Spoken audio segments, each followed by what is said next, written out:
أعوذ بالله من الشيطان الرجيم. بسم الله الرحمن الرحيم. الحمد لله رب العالمين الرحمن الرحيم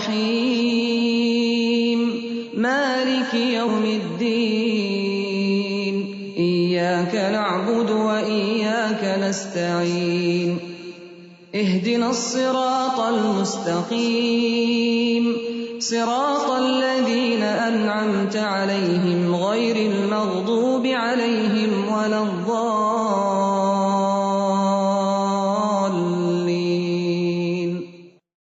السلام علیکم ورحمۃ اللہ وبرکاتہ.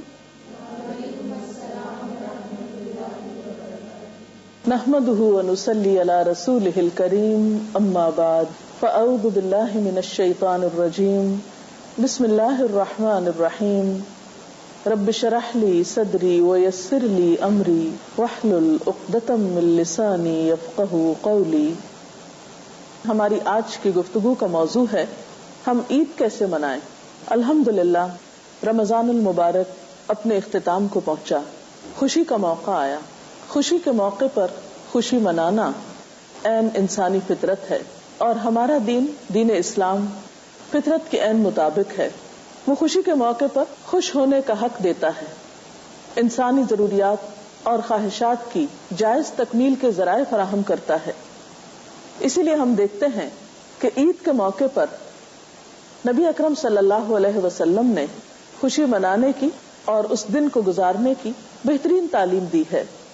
نبی صلی اللہ علیہ وسلم جب مدینہ تشریف لائے تو فرمایا، تم سال میں 2 دن خوشیاں منایا کرتے تھے، یعنی اسلام سے پہلے.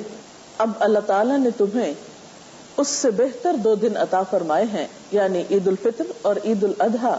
یہ بخاری کی روایت ہے. عید کا تعین چاند دیکھ کر ہوتا ہے. عید کے چاند کو دیکھنے کے لیے کوشش بھی کرنی چاہیے، اور چاند دیکھنے کا موقع بذات خود ایک خوشی کا موقع ہوتا ہے. اگر ممکن ہو تو بچے اور بڑے سب مل کر عید کا چاند دیکھنے کی کوشش کریں. ایک روایت میں آتا ہے کہ آپ نے فرمایا، جو دونوں عیدوں کی شب قیام کرے گا نیک نیتی اور اخلاص کے ساتھ، یعنی کچھ نوافل وغیرہ پڑھے گا، تو اس کا دل نہیں مرے گا اس دن جب اور دل مردہ ہو جائیں گے. چاند رات کو ہی یا عید کی نماز پڑھنے سے پہلے پہلے ایک اہم ذمہ داری جو سب کو ادا کرنی ہے وہ ہے فطرانہ کی ادائیگی. فطرانہ گھر کے تمام افراد کی طرف سے ہوتا ہے.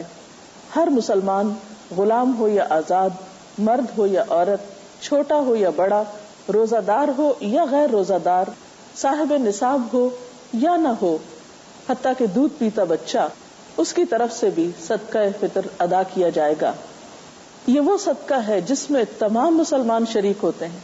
بہت سے مواقع پر جب صدقہ خیرات کی بات ہوتی ہے تو چند لوگ دیتے ہیں اور چند لوگ لینے والے ہوتے ہیں، لیکن اس صدقہ فطر میں سب کو شریک ہونا ہوتا ہے. حضرت ابن عمر سے روایت ہے کہ رسول اللہ صلی اللہ علیہ وسلم نے صدقہ فطر 1 سا کھجور یا 1 سا جو غلام، آزاد، مرد، عورت، چھوٹے بڑے ہر مسلمان پہ فرض کیا، یعنی سب کو ادا کرنے کا حکم دیا. 1 سا کی مقدار تقریباً 2.5 کلو گرام کے برابر ہوتی ہے. یہ کھجور یا گندم یا دیگر اناج کی شکل میں بھی دیا جا سکتا ہے اور اس کی قیمت بھی ادا کی جا سکتی ہے. عید کا نام سنتے ہی ذہن میں زیب و زینت کا خیال آتا ہے. عید کے دن غسل کرنا، صاف ستھرے کپڑے پہننا. عید کے دن کی ابتدا بھرپور تیاری کے ساتھ ہونی چاہیے. اس دن خوشی کا اظہار کرنا چاہیے، اور خوشی کے اظہار کے لیے گھر کی زیب و زینت اور اپنی ذات کی زیب و زینت کا اہتمام کیا جانا چاہیے. اس کے لیے غسل کرنا، صاف ستھرے یا نئے کپڑے پہننا اور زیب و زینت کا اہتمام کرنا پسندیدہ ہے. عید کے دن کرنے والے کاموں میں اہم ترین کام نماز عید کی ادائیگی ہے، لیکن اس کی ادائیگی سے پہلے کچھ میٹھا کھا لینا بھی سنت ہے. حضرت انس بن مالک رضی اللہ تعالی عنہ کہتے ہیں کہ رسول اللہ صلی اللہ علیہ وسلم عید الفطر کے دن کھجوریں کھائے بغیر عیدگاہ کی طرف نہیں جاتے تھے. اور نبی صلی اللہ علیہ وسلم تاک کھجوریں کھاتے تھے، یعنی 1 یا 3 یا 5. لیکن ضروری نہیں کہ کھجوریں ہی کھائی جائیں. اگر کھجوریں میسر نہ ہو تو کوئی بھی میٹھا کھایا جا سکتا ہے. عیدگاہ جاتے ہوئے تکبیریں پڑھنا بھی ایک مسنون عمل ہے. تکبیر کا مطلب ہوتا ہے اللہ تعالیٰ کی بڑائی بیان کرنا.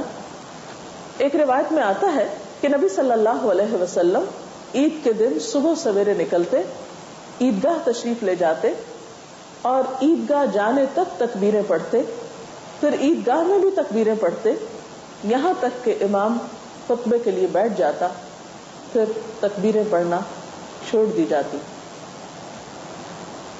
نماز عید کے لیے حضور صلی اللہ علیہ وسلم جو تکبیریں پڑھتے تھے وہ کچھ یوں ہیں: اللہ اکبر کبیرہ والحمد للہ کثیرہ وسبحان اللہ بکرۃ واصیلا، یا پھر اللہ اکبر لا الہ الا اللہ واللہ اکبر وللہ الحمد.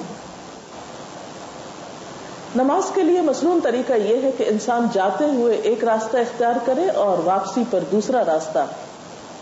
نماز کے لیے جاتے ہوئے سواری بھی استعمال کی جا سکتی ہے. اس کے علاوہ نماز کے لیے خواتین اور بچوں کو بھی حاضر ہونا چاہیے. اس دن صبح کے وقت سوتے رہنا اور بیزاری کا اظہار کرنا یا بار بار یہ کہنا کہ عید کے دن بہت بوریت ہوتی ہے، کوئی مزہ نہیں آتا، یہ ناپسندیدہ چیز ہے. اس نعمت پر، خوشی کے ملنے پر اللہ تعالیٰ کا شکر ادا کرنا چاہیے. اور شکر کی ادائیگی کا طریقہ کیا ہے کہ انسان صبح سویرے زیب و زینت اختیار کرے اور عیدگاہ کی طرف چلا جائے. پھر اس میں ہم دیکھتے ہیں کہ بچوں اور خواتین کے لیے بھی عیدگاہ جانا پسندیدہ ہے. ظاہر خواتین اپنی حدود اور شرائط کے ساتھ ہی جائیں گی.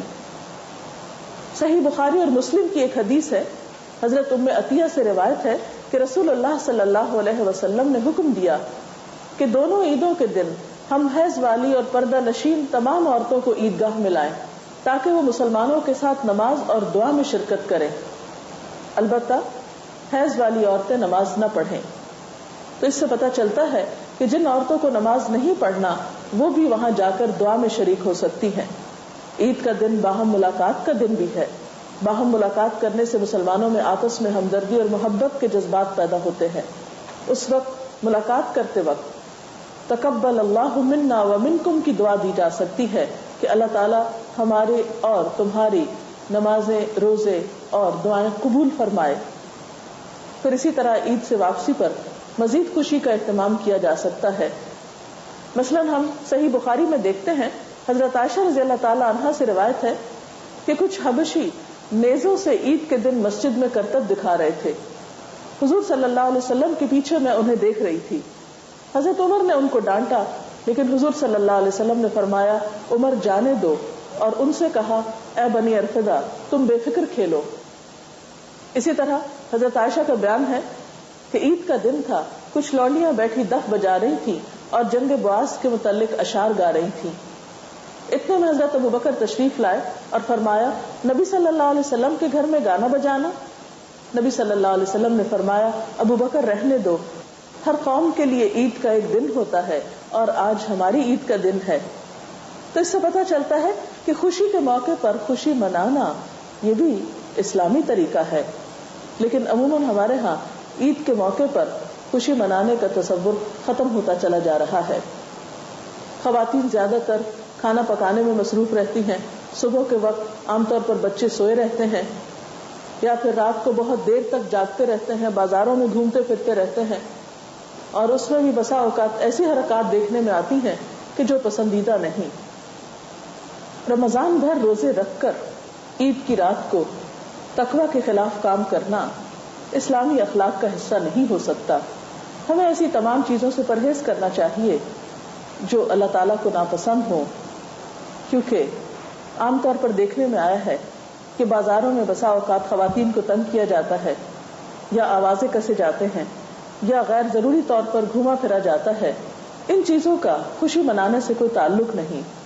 اسلام میں خوشی منانا بھی باوقار طریقے سے ہے.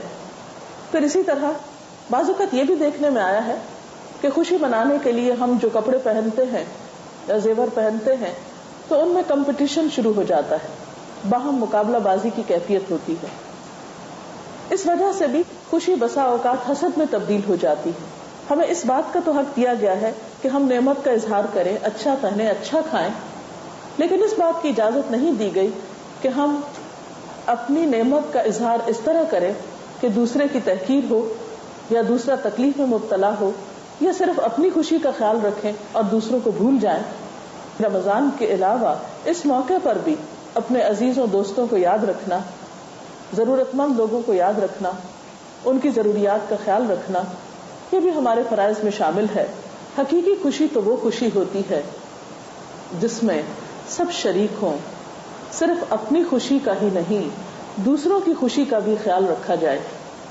اللہ کرے کہ آپ سب کی یہ عید حقیقی خوشیوں کی عید ہو اور آپ اس میں خوب خوب انجوائے کریں.